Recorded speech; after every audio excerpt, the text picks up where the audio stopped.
ॐ स्थापकाय च धर्मस्य सर्वधर्मस्वरूपिणे अवतारवरिष्ठाय रामकृष्णाय ते नमः।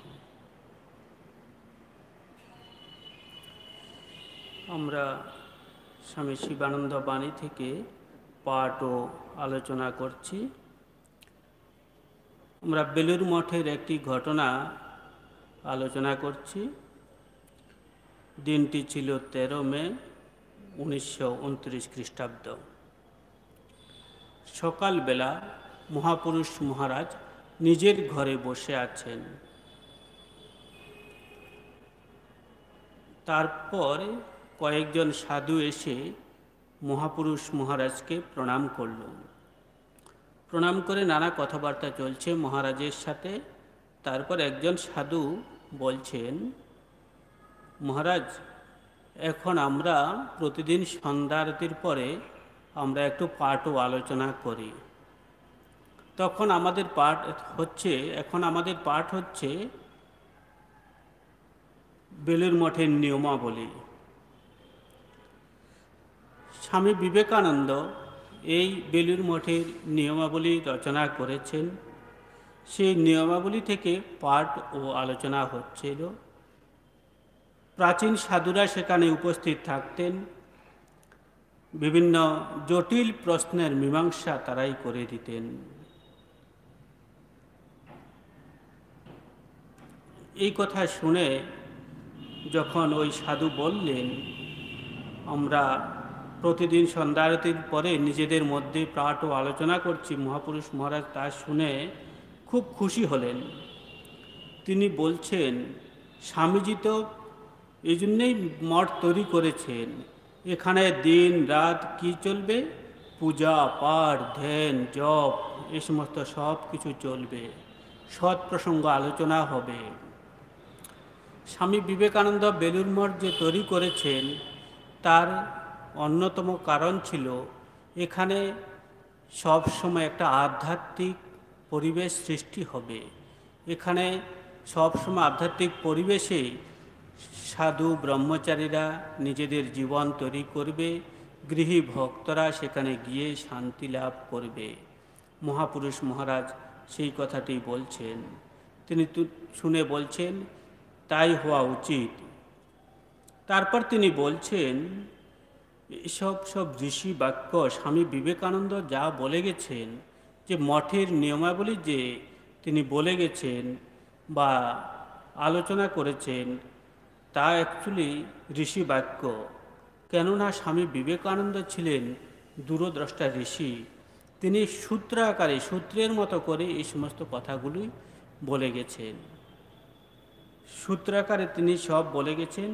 তারপর এগুলোর এখন এক ব্যাখ্যার দরকার আছে, এগুলো নিয়ে আলোচনার দরকার আছে, এগুলি আমাদের জীবনে প্রতিফলনের দরকার আছে। মহাপুরুষ মহারাজ বলছেন, ভগবত ভক্তি, বিশ্বাস, প্রেম, প্রীতি, পবিত্রতা, পরস্পরে ভালোবাসা, এসবই তো জীবনের উদ্দেশ্য। মহাপুরুষ মহারাজ বলছেন, এগুলি আমাদের এই মঠে যারা আছে বা যারা আসবে, যারা রামকৃষ্ণ ভক্তমণ্ডলীর মধ্যে আছে, তাদের উদ্দেশ্য কি? ভগবানের ভক্তি, বিশ্বাস, প্রেম, প্রীতি ও ভালোবাসা। তিনি বলছেন।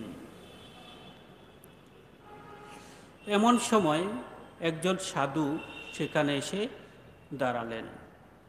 একজন সাধু এসে দাঁড়ানোর পরে মহাপুরুষ মহারাজ তাকে দেখে বলছেন, আচ্ছা, এই যে সন্ধ্যা আরতির পরে ক্লাস হয়, তাতে তুমি প্রতিদিন যাও তো? তখন তা শুনে ওই সাধু বলছেন, না মহারাজ, আমার পক্ষে ঠিক তা সম্ভব হয়ে উঠছে না, কারণ সারাদিন খুব খাটাখাটুনি যায়।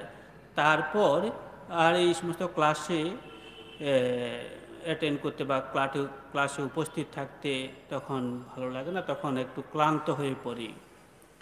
এই সমস্যাটা অ্যাকচুয়ালি আমার আপনার সকলের জীবনে হয়ে থাকে। এই যে আমরা শিবানন্দ বাণী নিয়ে আলোচনা করছি, শিবানন্দ বাণী এমন একটি জিনিস যেখানে আমাদের প্রতিদিনের যে সমস্ত সমস্যাগুলি আসছে, আমাদের মনে যে সমস্ত প্রশ্নগুলি আসছে, সব প্রশ্নের উত্তর, সব সমস্যার সমাধান এই শিবানন্দ বাণীতে রয়েছে।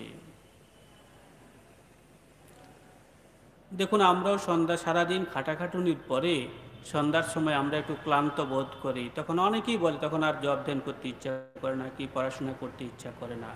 এই যে পড়ার নিয়ম কিন্তু এখনও আছে। আপনারা যারা মঠ মিশনের সাথে ঘনিষ্ঠভাবে জড়িত তারা জানেন, বেলুর মঠে কি আমাদের মঠ মিশনের বিভিন্ন শাখা কেন্দ্রগুলোতে রাত্রে খাওয়ার পরে আমরা একটু কথামৃত হোক বা কোনো একটা সৎ গ্রন্থ থেকে পাঠ করি। যারা বেলুর মঠের সাথে ঘনিষ্ঠভাবে জড়িত তারা জানেন। তার জন্য এখন দেখা যায় অনেক ভক্ত বাড়িতেও দেখা যায় কথামৃত বা বিভিন্ন সদ্গ্রন্থ থেকে রাত্রে খাওয়ার পরে বা সন্ধ্যার পরে ভক্তরা কয়েকজন মিলিত হয়ে পাঠ ও আলোচনা করছে। মহাপুরুষ মহারাজ বলছেন তা খুবই দরকার। এই সমস্ত ক্লান্তি বা খাটাখাটুনির পরে এটা কিন্তু খুব দরকার। কেননা আমাদের জীবনে যে সমস্ত সমস্যা, কাজ করতে গিয়ে নানা ধরনের সমস্যা আছে, সেই সমস্ত সমস্যার সমাধান কিন্তু এই সমস্ত বইতে আমরা পেয়ে যাব। এগুলো যদি একটু পরস্পরের মধ্যে আলোচনা করি, একটু পড়াশোনা করি, একটু কয়েক পাতা বই পড়ি, যদি একা থাকি কয়েক পাতা বই আমরা নিজেরা যদি পাঠ করি বই থেকে, কোনো ভালো গ্রন্থ থেকে, আমরা এই সমস্ত সমস্যার সমাধান পেয়ে যাব। আবার কি আছে, কয়েকজন ভক্ত একসাথে মিলিত হয়ে তা করতে পারে, তাতে তাদের জীবনের অনেক সমস্যার সমাধান হয়ে যাবে। মহাপুরুষ মহারাজ বলছেন, তিনি বলছেন এই সমস্ত দূরদর্শা ঋষি করে গেছেন, লিখে গেছেন, এগুলো আলোচনা খুব দরকার। তারপর তিনি বলছেন ভগবান লাভই আমাদের জীবনের একমাত্র উদ্দেশ্য। এই সংসার বাড়ি সাংঘাতিক জায়গা, এখানে 5 রকম কাজকর্মের সঙ্গে জড়িত থেকে ঠিক লক্ষ্যের দিকে চলা বড়ই মুশকিল। আমরা যারা বিভিন্ন কাজকর্ম নিয়ে থাকি, শুধু সাধু নয়, সংসারী যারা তারাও ঠিক আমাদের যে জীবনের উদ্দেশ্য আছে আমরা তা অনেক সময় ভুলে যাই, কাজকর্মের মধ্যে পড়ে। মহাপুরুষ মহারাজ বলছেন আমরা আমাদের তার লক্ষ্য থেকে আমরা বিচ্যুত হই, আমরা ভুলে যাই আমরা কেন মানব শরীর ধারণ করেছি, আমাদের জীবনের উদ্দেশ্য কি।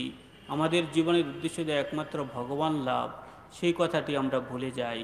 সংসারে নানা রকমের 5 রকমের কাজের মধ্যে পড়ে, সংসারের তাই নিয়ম তাই রীতি, তা আমরা ভুলে যাই। তার জন্য এই সমস্ত ঠাকুর, মা, স্বামীজি বা যে কোনো আধ্যাত্মিক গ্রন্থ পাঠ ও আলোচনা খুবই প্রয়োজন, মহাপুরুষ মহারাজ আবার জোর দিয়ে বলছেন। তারপর তিনি ঠাকুরের সেই একটি বিখ্যাত গল্প কথামৃতে আছে, সেটি তিনি বলছিলেন। গল্পটি হলো, তিনি কথামৃতে ঠাকুর শ্রীরামকৃষ্ণদেব বলেছেন এক জায়গায়,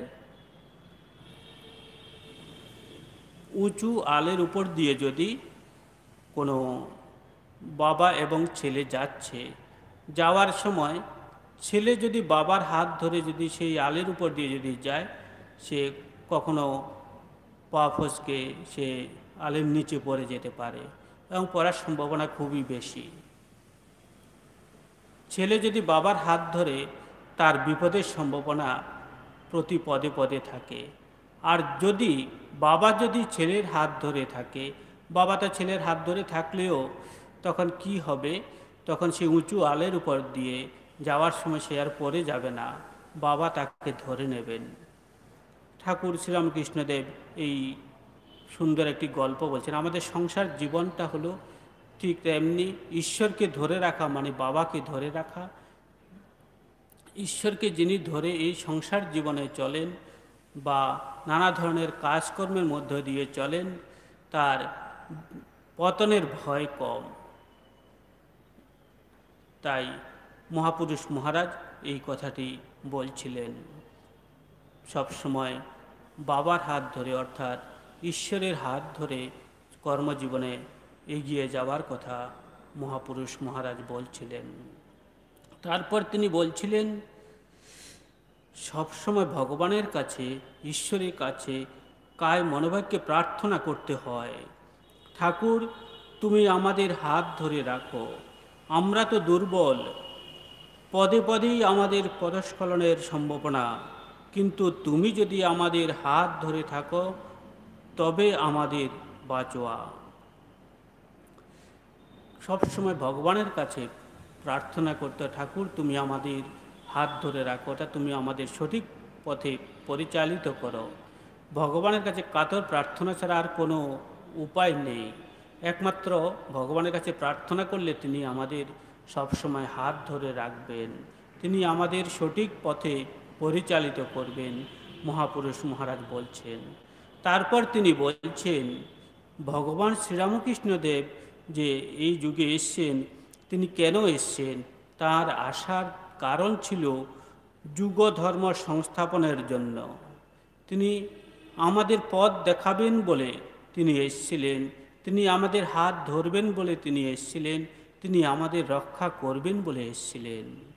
তাই ভগবান শ্রীরামকৃষ্ণদেবের সবসময় আমাদের স্মরণ মনন রাখতে হবে, তার কাছে প্রার্থনা করতে হবে। মহাপুরুষ মহারাজ বলছেন তিনি আমাদের রক্ষা করবেনই করবেন। তার জন্য কি চাই? শুধু শরণাগতি চাই, তার প্রতি ভালোবাসা চাই, তার প্রতি বিশ্বাস চাই। মহাপুরুষ মহারাজ বলছেন, তিনি বলছেন ঠাকুরের কাছে করজোড়ে প্রার্থনা করবে, ঠাকুর আমাদের ত্যাগ বৈরাগ্য বাড়িয়ে দাও, আমাদের পবিত্র করো, পরস্পরের মধ্যে প্রীতি ভালোবাসা বাড়িয়ে দাও, তুমি হাত ধরে থাকো। সব সময় ভগবানের কাছেই প্রার্থনা করতে হবে। আমাদের আন্তরিকভাবে যদি প্রার্থনা করি, ভগবান আমাদের কথা শুনবেনই শুনবেন। কারণ যে ভগবানের ঠিকটি শরণাপন্ন হয়, ভক্ত তাকে রক্ষা করেন, ভগবান তাকে রক্ষা করেন। ভগবান সেই জন্যই এসছেন এই যুগে। তারপর তিনি বলছেন এই যে আমরা একটু সময় পেলেই আমরা কি করি? পরনিন্দা পরচর্চায় আমরা মেতে উঠি।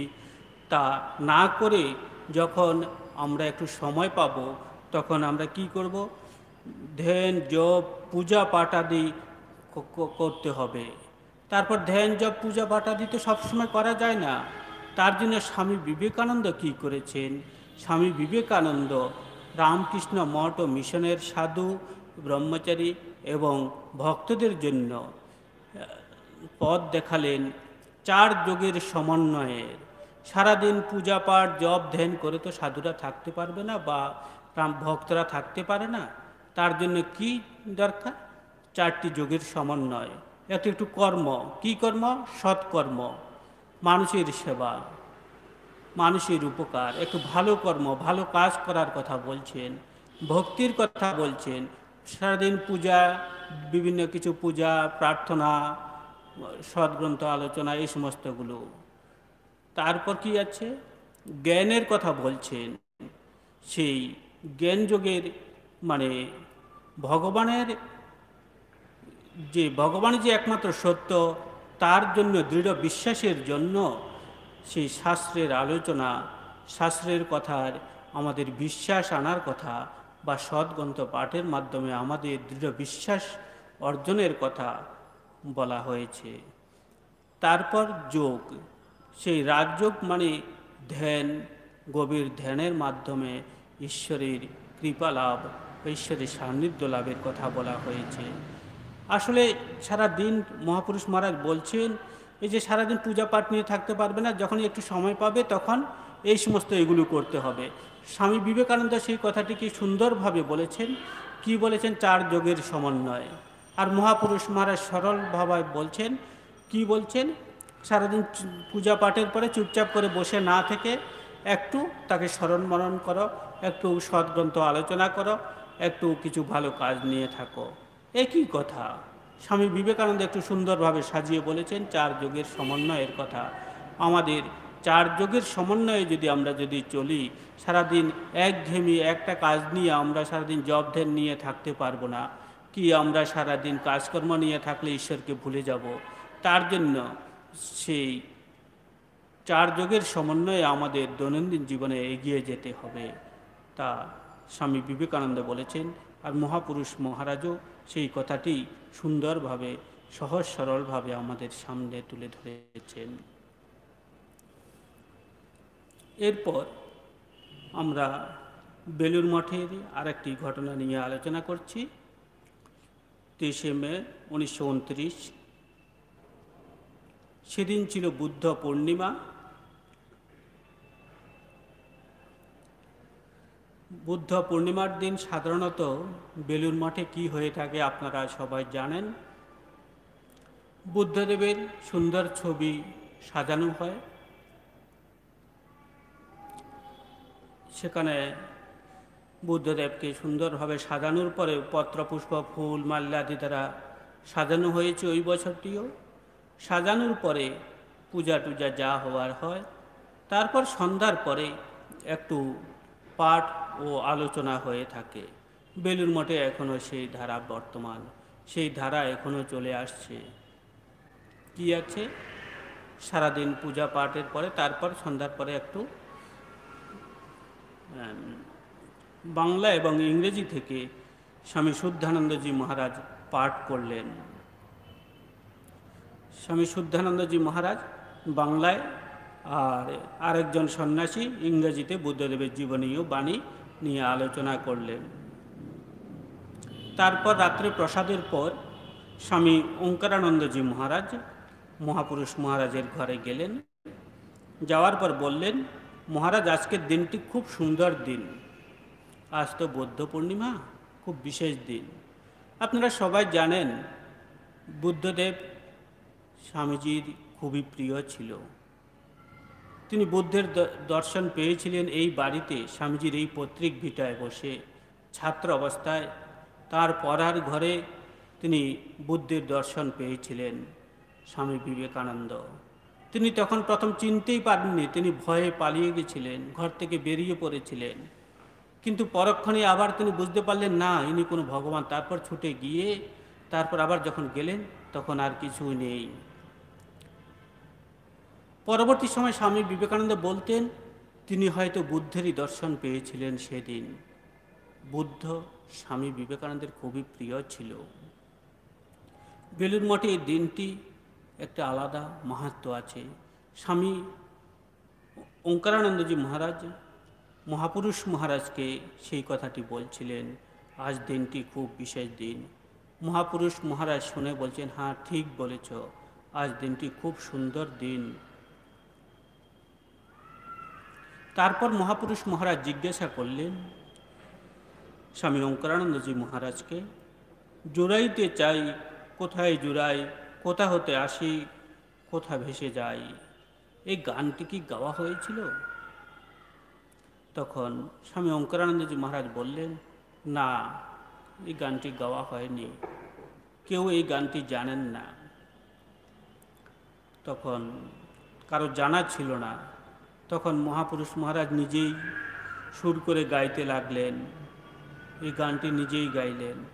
তারপর গাওয়ার পর তিনি বলছিলেন, গানটি কি সুন্দর, ললিত বিস্তরের সেই ভাবটি এখানে আছে, স্বয়ং গিরিশবাবু এই গানটি রচনা করেছিলেন। তারপর এই গানের একটা ইতিহাস তিনি তুলে ধরলেন স্বামী ওঙ্কারানন্দজি মহারাজের সামনে। তিনি বলছিলেন সেই বুদ্ধদেবের ঘটনাটি। বুদ্ধদেব তখন সিদ্ধার্থ, তিনি তখনও গৃহত্যাগ করেননি, তিনি সবেমাত্র বিয়ে করেছেন। তার স্ত্রী গোপার সাথে তিনি বসে কথোপকথন করছেন। এমন সময়ে আকাশপথে অপ্সরারা এই গানটি গাইতে গাইতে যাচ্ছে, জুড়াইতে চাই কোথায় জুড়াই, কোথা হতে আসি কোথা ভেসে যাই। এই গানটি শুনে বুদ্ধদেব পুরো অবাক হয়ে গেলেন, এত ভালো লাগলো তিনি এই গানটি শুনে। তিনি গানটির বিষয়ে তিনি ভাবতে লাগলেন, তার মনের গতি ফিরে গেল। তখন তার মনে আর সেই ভোগ বাসনা তার মন থেকে চলে গেল। তিনি স্থির করলেন গৃহত্যাগ করবেন। পিতা শুদ্ধোধন বারবার সংসারে তার মন ফিরিয়ে আনার জন্য নানা ধরনের রাজভোগের উপকরণ তার সামনে তুলে ধরলেন, কিন্তু বুদ্ধদেবকে কিছুতেই সংসারে তার মন ফিরিয়ে আনা গেল না। তিনি গৃহত্যাগ করলেন। মহাপুরুষ মহারাজ খুব সুন্দরভাবে সেই দিনের তাৎপর্য, সেই ঘটনাটি স্বামী ওঙ্কারানন্দজি মহারাজের সাথে আলোচনা করছেন। তারপর তিনি বলছেন, ললিত বিস্তরের অবলম্বনে আরেকটি গিরিশবাবু গান গেয়েছে, সে গানটিও খুবই সুন্দর। তিনি এই বলে গানটি বললেন, আমার এই স্বাদের বিনে যত্নে গাঁথা তারের হার, যে যত্ন জানে বাজায় বিনে উঠে সুধা অনিবার, টানে মানে বাঁধলে ডুরি শতধারে বয়ে মাধুরী, বাজে না আলগা তারে টানলে ছেড়ে কোমল তার। এই গানটিও গিরিশবাবু, গিরিশচন্দ্র ঘোষ, নট ও নাট্যকার, যাকে সব্যসাচী বলা হতো, যিনি নিজে নাটক লিখতেন এবং অভিনয় করতেন, তার জন্য গিরিশবাবুকে সব্যসাচী বলা হতো।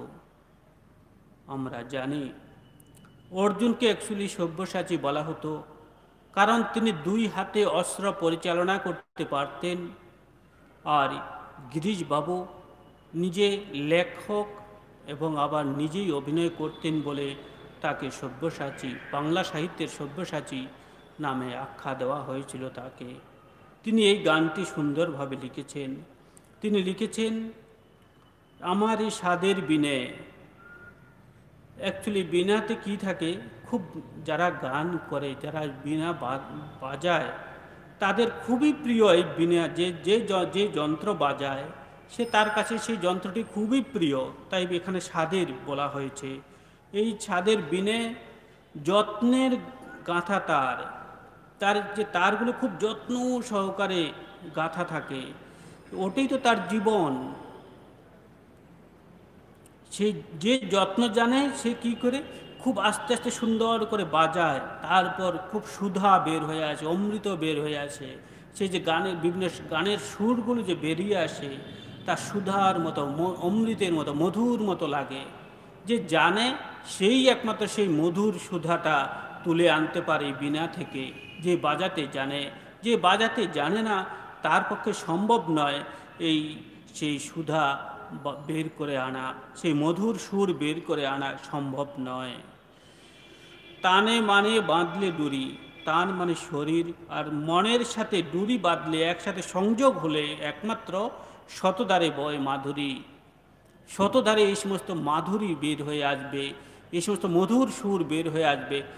যে বাজায় তার শরীর এবং মনের সাথে সংযোগ হলে, শরীর হাত দিয়ে নাড়লে তার মন থেকে সেই বেকুলতা এলে, সেই সুন্দর আবেগ এলে, ভাব এলে, তারপর সেই সুন্দর সুরটা বেরিয়ে আসে। যারা গান করে তাদের শরীর এবং মন থেকে একসাথে যোগ হলে, মুখে উচ্চারণ, হাতে শব্দ, এই সমস্তগুলো বের হয়ে এলে একমাত্র সেই শব্দটা শুনতে খুবই মধুর লাগে, নতুবা লাগে না।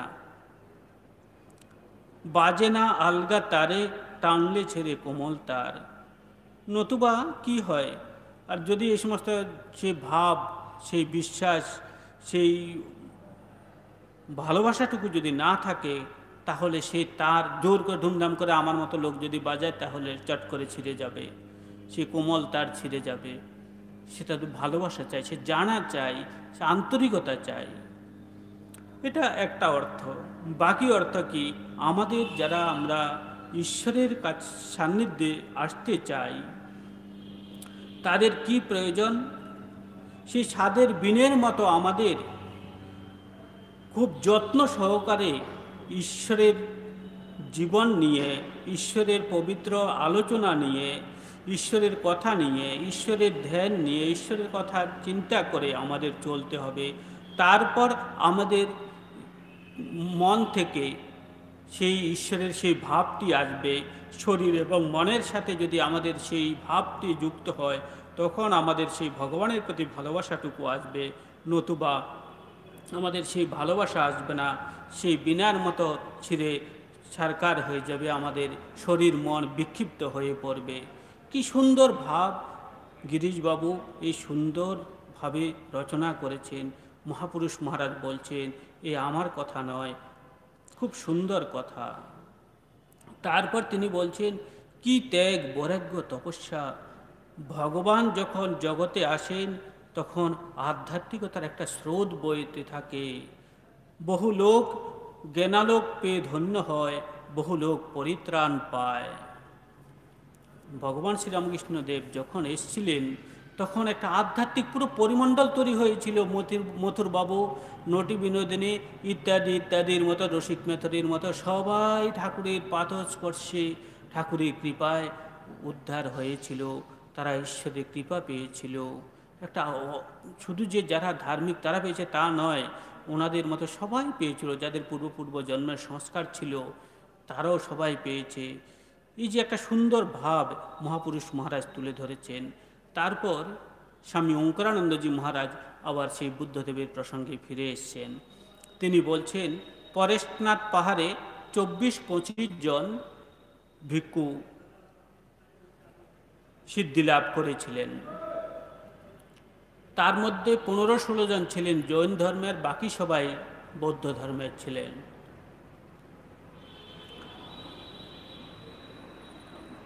তা শুনে মহাপুরুষ মহারাজ বলছেন, হ্যাঁ, বৌদ্ধ ধর্মের প্রতি স্বামীজিরও খুব একটা আস্থা ছিল, ভালোবাসা ছিল বুদ্ধদেবের প্রতি।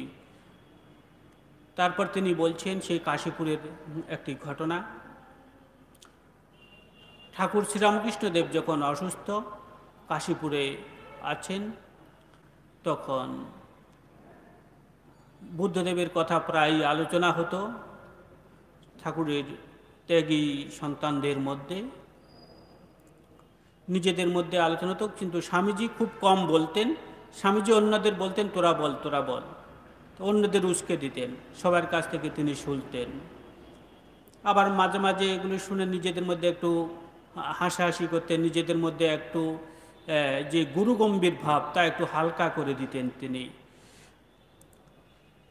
খুব স্বামীজি সবার কথা শুনে একটু মজাও করতেন।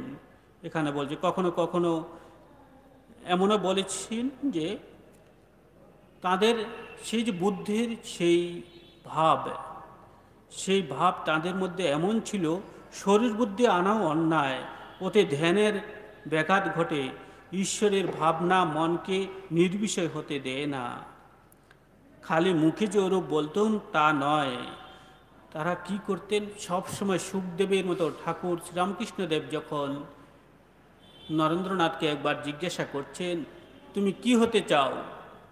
তিনি বলছেন, সুখদেবের মতো আমি নির্বিকল্প সমাধিতে সবসময় ডুবে থাকতে চাই। তা শুনে ঠাকুর শ্রীরামকৃষ্ণদেব বলছেন, ছি ছি, তোর এত হীন বুদ্ধি! ভাবলাম তুই কোথায় একটা বিশাল বট গাছের মতো হবি, আর তোর সেই বট গাছের নিচে গৃহীরা সংসারীরা কত লোক এসে সেখানে ছায়া পাবে, তারা শান্ত হবে, শান্তি পাবে, আনন্দ পাবে, আর তুই শুধু নিজের সেই সুখের কথা, নিজের শান্তির কথা ভাবছিস। এই যে সেই ভাবটি কাশীপুর থাকাকালীন ঠাকুরের ত্যাগী সন্তানদের মধ্যে ছিল। সবাই সব সময় ধ্যানে বোধ হয়ে থাকতেন, ধ্যানে নির্বিকল্প সমাধিতে ডুবে থাকতেন। তাদের এত ভাব হতো যে তাদের শরীর বুদ্ধি থাকতো না, তাদের সব শরীর বুদ্ধি সব চলে যেত, শরীরের দিকে মন থাকতো না। তারা এমনকি মাঝে মাঝে এমন অবস্থা হয়ে যেত ঈশ্বরকেও মানতেন না। তাদের মন নির্বিকল্প সমাধিতে, সে অনেক উঁচু ব্যাপার, অনেক উঁচুতে না উঠলে এই সমস্ত ভাব আসে না। আমি দেহ নই, মন নই, বুদ্ধি নই, চিত্ত নই, অহংকার নই। এই যে ভাব, এই ভাবটা আসা অতি উচ্চ সাধকের পক্ষেই সম্ভব। এই যে ঈশ্বরকেও মানতেন না, এই ভাবটি আমাদের মতো সাধারণ মানুষ অনুভব করতে পারবো না। যাই হোক, সেই অবস্থা ঠাকুরের ত্যাগী সন্তানদের হয়েছিল, মহাপুরুষ মহারাজ বলছেন। তারপর তিনি বলছেন, এই কথাটি একদিন ঠাকুর শ্রীরামকৃষ্ণদেবের কাছেও গেল। কারো মুখে ঠাকুর শ্রীরামকৃষ্ণদেব শুনলেন। তারপর শুনে ঠাকুর শ্রীরামকৃষ্ণদেব বলছেন, ওরা যা বলছে তা ঠিকই বলছে। এরকম অবস্থা আসে যখন সাধক ভগবান মানে না। মহাপুরুষ মহারাজ বলছেন, সেই ভাবটি অনেক দিন ধরে ছিল। ঠাকুর শ্রীরামকৃষ্ণদেব বলছে, স্বীকার করেছেন ওই ধরনের ভাব অতি উচ্চ সাধকের পক্ষে আসে। তারপর ঠাকুরের শরীর চলে গেল, তারা সেই ভাব নিয়ে আছেন। একদিন ঠাকুর শ্রীরামকৃষ্ণদেব দেখা দিয়ে বললেন, ওরে গুরুই হলো সব, গুরুর চেয়ে বড় আর কিছু নেই। এই ঠাকুর এই কথা বলার পরে তাদের সেই ভাবটুকু নষ্ট হলো, তাদের সেই চিন্তা ভাবনা পরিবর্তন হলো, তারা আবার বাহ্যিক জগতে ফিরে এলেন। কারণ ঠাকুর জানতেন তারা যদি সবসময় নির্বিকল্প সমাধিতে যদি বসে থাকে, তাহলে যে দেশের জগতের, তখন ভারতের যে অস্থির পরিস্থিতি, বিশেষত পরাধীন ভারতের অস্থির পরিস্থিতি, পরাধীনতা, দারিদ্রতা, অনাহার, এই যে নানা ধরনের প্রতিকূলতার যে পরিবেশ সৃষ্টি হয়েছিল, সেই পরিবেশের হাত থেকে সাধারণ মানুষ রক্ষা পাবে না। তাই ঠাকুর শ্রীরামকৃষ্ণদেব তাদের বললেন, তাদের মন সেই নির্বিকল্প সমাধি থেকে নিচে নামিয়ে আনার জন্য সেই কথাটি বলেছিলেন। ওরে গুরুই সব, মানে ঠাকুর শ্রীরামকৃষ্ণদেব যে পথ দেখিয়েছেন সেই পথে চলার কথা বলেছেন। কারণ ঠাকুর শ্রীরামকৃষ্ণদেব বলেছেন, নরেন শিক্ষা দেবে। নরেন যদি সমাধিতে মগ্ন হয়ে থাকে, তাহলে নরেন আর শিক্ষা দেবে কি করে?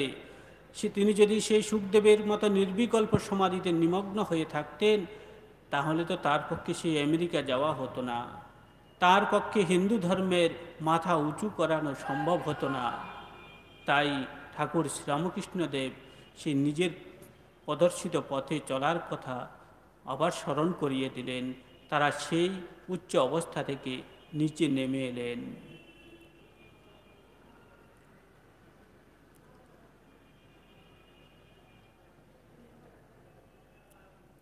তারপর স্বামী ওঙ্কারানন্দজি মহারাজ বলছেন, আচ্ছা আপনারা যখন কাশীপুরে ঠাকুরের কাছে ছিলেন, তখন থাকতে থাকতে আপনারা একবার পালিয়ে বুদ্ধগয়ায় গিয়েছিলেন না? তখন মহাপুরুষ মহারাজ বলছেন, হ্যাঁ গিয়েছিলাম। সেখানে গিয়ে আমরা বোধি তরুমূলে আমরা সবাই একসাথে ধ্যানে বসে যাই। তারা একসাথে বসে সে কয়েকজন খুব ধ্যান করছেন। স্বামীজিও গিয়েছিলেন, স্বামীজিও ধ্যান করছেন। স্বামীজির পাশে মহাপুরুষ মহারাজ বসে ধ্যান করছেন, এক নাগাড়ে ধ্যান করে যাচ্ছেন। হঠাৎ করে একদিন স্বামীজি ধ্যানের মধ্যে থেকে কী করলেন, উচ্চস্বরে কেঁদে উঠলেন। কেঁদে উঠে তিনি মহাপুরুষ মহারাজকে জড়িয়ে ধরলেন। তারপর তখন তিনি কিন্তু ধ্যান অবস্থায়, তার বাহ্যিক তেমন কোনো জ্ঞান ছিল না। তারপর তিনি আবার একটু প্রকৃতস্থ হলেন। প্রকৃত হয়ে পুনরায় তিনি আবার ধ্যানে মগ্ন হয়ে গেলেন। কোনো কথা বললেন না, আবার ধ্যান শুরু করলেন। পরদিন মহাপুরুষ মহারাজ স্বামীজিকে জিজ্ঞাসা করলেন, কেন কালকে কথা জিজ্ঞেস করলেন, কালকে এমন করেছিলে কেন? তখন স্বামীজি বলছিলেন, মনে একটা গভীর বেদনা অনুভব করেছিলাম। সবই তো রয়েছে এখানে, সেই বুদ্ধদেবের ভাব ঘনীভূত হয়ে আছে, তার ত্যাগ, বৈরাগ্য, তার সেই মহাপ্রাণতা, তার গভীর আধ্যাত্মিকতা সবই আছে, কিন্তু তিনি কোথায়? এইসব ভাবের ঘনীভূত মূর্তি যে বুদ্ধদেব, তিনি কোথায়? প্রাণে বুদ্ধদেবের বিরহ এত বোধ হতে লাগলো যে তার সামলাতে পারলুম না, তাই কেঁদে উঠে আপনাকে জড়িয়ে ধরেছিলাম। বুদ্ধগয়ায় যে কয়দিন ছিলাম খুব আনন্দেই গিয়েছিলাম। এই যে স্বামী বিবেকানন্দ সেখানে গিয়ে তিনি প্রাণে প্রাণে অনুভব করছেন সেই বুদ্ধগয়ার আধ্যাত্মিকতা, সেই আধ্যাত্মিক পরিবেশ তিনি অনুভব করছেন। সেই আপনি গেলে সেখানের আধ্যাত্মিক পরিবেশ অনুভব করা খুবই কঠিন, কিন্তু স্বামী বিবেকানন্দ সেখানকার সেই আধ্যাত্মিক পরিবেশ সব কিছু তিনি অনুভব করলেন। তিনি কিন্তু সে বুদ্ধদেবের দর্শন পাচ্ছেন না বলে, বা বুদ্ধদেবের কে সশরীরে দেখছেন না বলে তার মনে একটা গভীর বেদনা অনুভব হলো।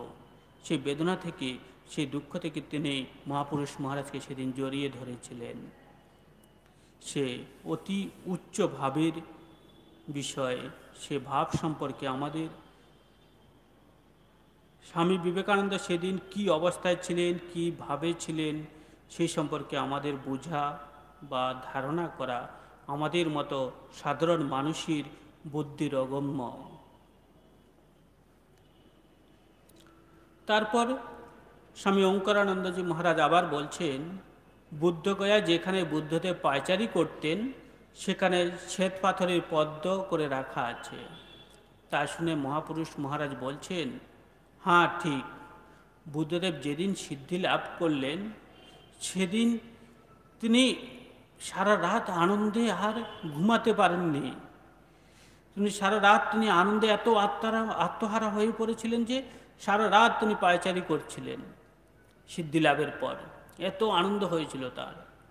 সারা রাত যে পায়চারি করছেন, যেই জায়গায় পায়চারি করছিলেন সারা রাত, সেই জায়গায় সুন্দর করে শ্বেত পাথর দিয়ে পদ্ম করে করে রাখা আছে। সেই স্থানটি এখনও আছে। মনের আনন্দে কেবল ঘুরে বেরিয়েছিলেন সেদিন। সেই রাতে অনেকক্ষণ ধরিয়া ভগবান বুদ্ধদেবের প্রসঙ্গ হইয়াছিল। মহাপুরুষ মহারাজ সেই বুদ্ধ পূর্ণিমার দিন সেই দু একজন সাধুর সাথে অনেকক্ষণ ধরে ভগবান বুদ্ধের আলোচনা করছিলেন। মহাপুরুষ মহারাজেরও খুব প্রিয় ছিল ভগবান বুদ্ধ, তাই সেই আলোচনায় তিনিও মগ্ন হয়েছিলেন, বিশেষত স্বামী ওঙ্কারানন্দজি মহারাজের মতো মহারাজকে কাছে পেয়ে। এই বলে আমাদের আজকের সংক্ষিপ্ত আলোচনা এখানে শেষ করছি। ওম শান্তি শান্তি শান্তি। হরি ওম তৎসৎ। শ্রীরামকৃষ্ণার্পণমস্তু।